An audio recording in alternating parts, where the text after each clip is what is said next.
Sahiwal executive editor Pakistan Malik Imran सगला की report के मुताबिक अल्लाह और अल्लाह के रसूल की खुशनुदी की खातिर हर साल पूरा महीना रोज़ेदारों के रोज़ा खुलवाए जाते हैं और पूरा साल रोज़ाना की बुनियाद पर गरीब और नादार बेवाओं यतीमों के लिए राशन के साथ साथ उनकी किफ़ालत का अमल भी जारी है। खुसूसन बच्चों की तालीम और बेवाओं के बच्चियों के जहेज़ के लिए राह वेलफेयर फाउंडेशन के ज़रिए एहतमाम मदद का सिलसिला भी जारी है। रमज़ान मुबारक तमाम महीनों का सरदार है और इस माह मुक़द्दस में नेकियों का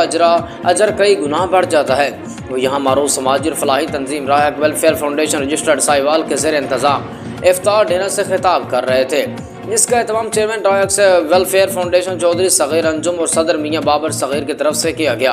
इस मौके पर मारूफ समाजी शख्सियत इमरान माना, मलिक महबूब आलम, मोहम्मद वासिफ, नईम शाह गिलानी, सैयद अलमदार शाह, मारूफ जर्नलिस्ट मलिक इमरान सगला, मोहम्मद नईम, जाकिर हुसैन खोस्त खोकर, मलिक आसिफ नवाज, दिलावर सुल्तान डिक्को भी मौजूद थे। बानी सदर पीर सैयद तमतराक मोहसिन शाही, मारूफ समाज शख्सियत इमरान माना ने कहा कि राहक वेलफेयर फाउंडेशन वाहिद तंजीम है जो चौधरी सग़ीर अंजुम और मियाँ बाबर सग़ीर की क़यादत में अपनी मदद आपके तहत गरीबों की मदद और फलाह बहबूद में दिन रात मसरूफ़ है।